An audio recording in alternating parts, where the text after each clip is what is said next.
Before we go to questions and answers, there are a couple of issues that I wanted to address. So let me just start off with those issues. One,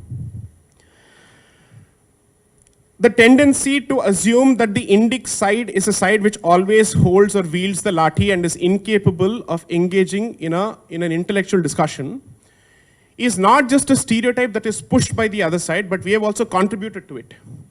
I'll name a few organizations and let us see what you think of those organizations. You've heard of People's Union for Civil Liberties, Human Rights Law Network. Each of these organizations are clearly not organizations which subscribe to an Indic worldview. These organizations subscribe to a left of center viewpoint. These organizations subscribe to a different ideological standpoint altogether. Why is it that in no free speech debate or in a privacy issue or on issues with respect to women's rights or with respect to LGBT rights or with respect to tribal rights or environmental issues, we are not to be found anywhere at all? For the simple reason that we have allowed these issues to be co-opted and hijacked by the other side. And two, we have never fundamentally put faith in developing our arguments within the constitutional framework. That is not an option that has been on the table for a very long time. Consequently, if you have not treated a constitutional debate as an option on the table which you have to work upon, you will always think of it as too much of an intellectualism. You will say this is too much of academic discussion which I'm not interested in. Today it has come to a point that academics and so-called buddhijeevis are the people who are dictating the course of the national discourse on all issues of major concern, starting from deputation to privacy to whatnot. What does this show? That despite having a tradition of debating and despite having ancestors like Shankaracharya to look up to, this is a side today which has not lived up to those traditions for the simple reason that you have abandoned those traditions. We are more than happy to do the grassroots work, but we are not interested in actually developing it into a certain argument. It's important. Every issue has at least 3 or 4 layers. One is the intellectual layer, where it's an argument between two people who are qualified on the particular subject. Second is an argument between people who are grassroots workers, who are activists. Therefore, there has to be a different skill set which you need for that particular thing. Then there is a middle layer where you have a public intellectual who can bridge the gap between the grassroots worker and the intellectual and can reach out to the common audience. I'll give you a simple example, and this goes back to the discussion I had just before the talk.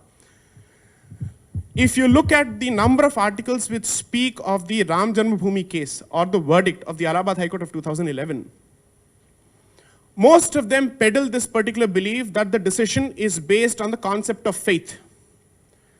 That the decision was ultimately delivered in favor of Hindus only because of faith.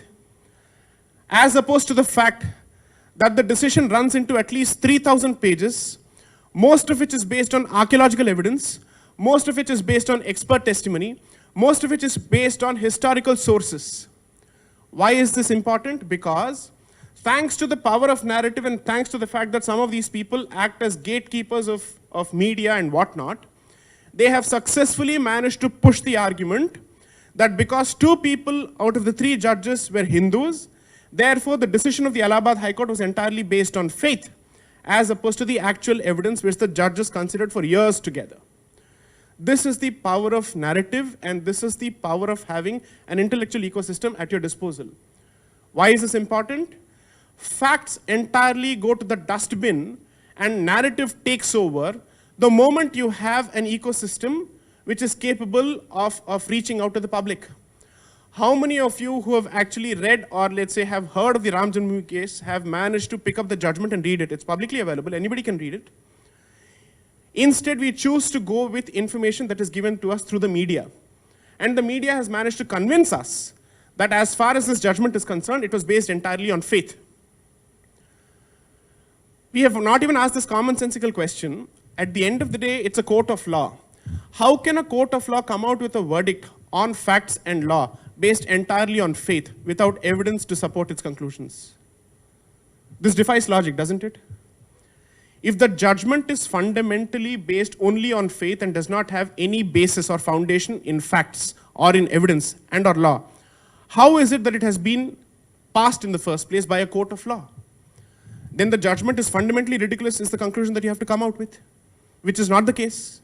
Because if it was that ridiculous, the Supreme Court would have reversed it. All this shows what? Today, we whine, we gripe, and we constantly complain about the lack of an ecosystem, using all sorts of excuses available to us, saying we don't have the material resources. Although there is a certain dispensation in power today, it has not committed those resources to patronizing a certain intellectual ecosystem. But the fact of the matter is this: any support that comes from the state can only encourage an existing talent pool. Where is the talent pool that we have created today?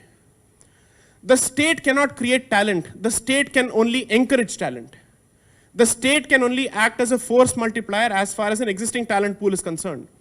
How many of us have taken serious interest in Indology, in coming out with textbooks which are not written by foreigners as far as our history is concerned? Why is it that every major textbook and every major commentary on Indic studies comes from people who are not from Indian institutions and who are not of Indian origin? Because we have entirely abandoned it. One of the fundamental reasons that we find ourselves in the situation is we have lost the battle as far as humanities is concerned. We are so hell-bent on churning out engineers and medical professionals and people of all sorts of views except in the humanities side. You have allowed humanities to be taken over by someone with a vested interest without realizing that humanities constantly affects your life on a daily basis.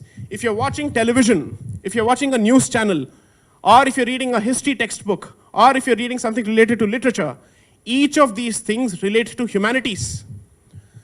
If you look at people from our side today, so-called Indic side, who are focusing on humanities, we have done it only on a part-time voluntary basis.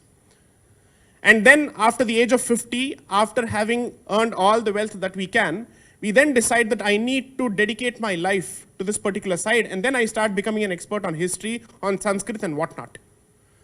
Compare that with the other side, and you have the answer crystal clear right in front of you as to why we are where we are today. You go to this place called Bastar. How many of you have heard of this place called Bastar? Why is that place famous for? McDonald's? No. What is it famous for? No, it's otherwise the Red Belt. For all practical reasons, it's the Red Belt.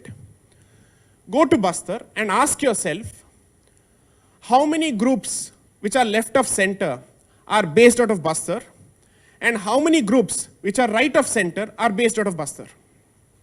We are nowhere to be found in the field. We are nowhere there at all. Law students, young law students have managed, or even young students of any humanity groups, they have been successfully packaged and sold this idea that free speech belongs to this particular camp, that civil liberties belongs to this particular camp, and therefore they're inclined to go there. Every idealistic impulse of a youngster is being tapped into by this particular side, whereas we are busy talking about justifying caste system and whatnot.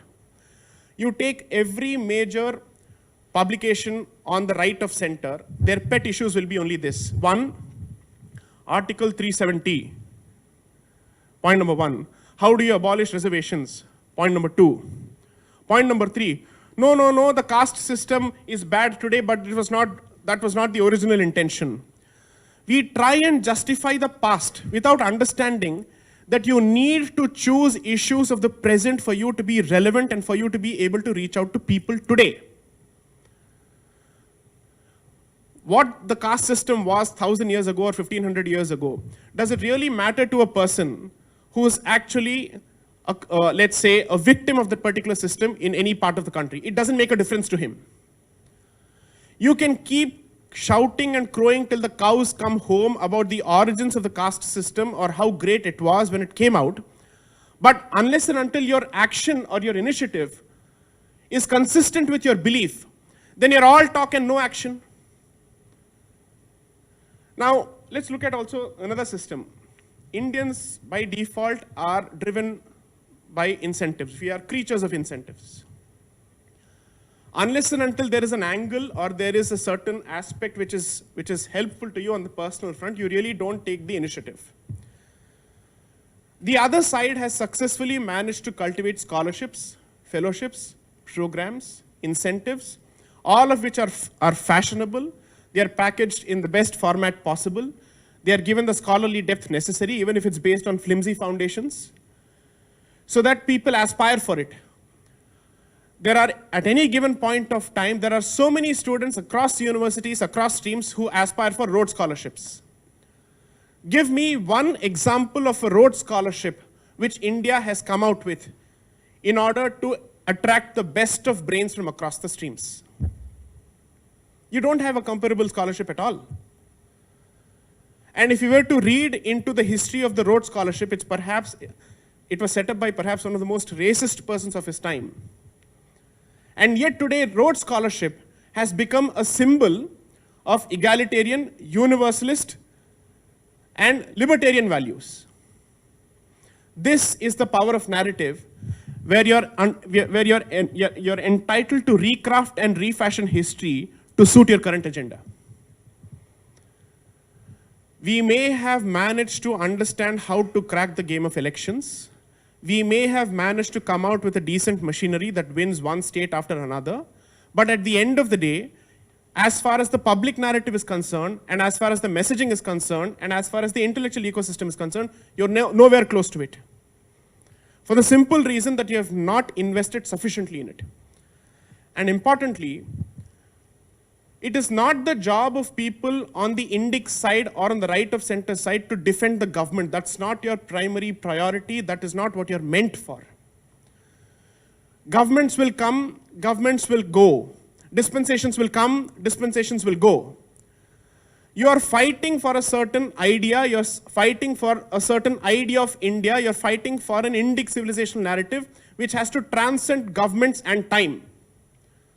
Which means, and if I could give a very crude, unpopular example, or perhaps a politically incorrect example, it is rumored that the Communist Party of China has a civilizational narrative going for the next 100 years as to how it wants to be seen for the next 100 years.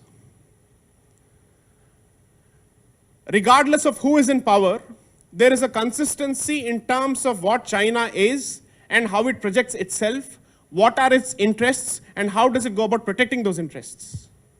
But as far as we are concerned, there is no Indic civilizational narrative. We do not have a clear picture as to who we are. We do not have a clear picture as to how do we represent ourselves to the world from a civilizational standpoint. We have not actually crafted that particular identity at all. This may be for a different reason also. Perhaps before India was politically united and became India as we know it today, each of these princely states and each of these regions may have had an individual identity. But the fact remains that at least for the outsider and the traveler who's come to this part of the world, he has seen a cultural commonality as far as all parts of the country are concerned. Therefore, whether or not there was this political concept of India which existed before 1947, the notion of India and the idea of India existed. Unfortunately, those building blocks of identity have not been used. We have not built on that particular identity because creation of an identity has very tangible consequences. Let's say today if I were to come out with a foreign policy or an immigration policy which says, I will not accept refugees into this country who come of a certain background, or I give it a positive twist. Only those refugees coming from an Indic background, meaning thereby Buddhists, Sikhs, Chakmas, Hindus, these are the only people, or Jains will be the only people who will be given the status of refugee as far as India is concerned. All others will be treated as illegal immigrants. What do you think will be the first public reaction to this, at least through the media? There will be a huge outcry that this is a communal position. They will say this is an anti-minority position. They will give it all sorts of names. That is for the simple reason that till date, after 70 years of the creation of this Republic of India, you still don't have a clear cultural identity. You do not have a civilizational narrative to present. You continue to allow third parties to craft your narrative. You have given them all the room that they need. Therefore, as far as I am concerned, the need of the hour is this. Perhaps the last wave was based on part-time voluntarism, where people out of their good intention decided to do something for the Indic side. after the age of 50, after the age of 40. But now you have arrived at a point where the battle of ideologies is visible for you to see on a day-to-day basis on every topic. Right from the murder of journalists, to immigration crisis, to reservations, to whatnot. Almost everything in India revolves around identity politics. Therefore, it has come to a point where you really need to give it its due and take an interest in it and start investing in it, which means the next wave, as far as the Indic Renaissance is concerned, must consist of people who devote themselves to this cause full-time. You need full-time journalists. You need full-time historians, full-time Indologists, full-time lawyers, people who take an active interest in this and build on this particular thing.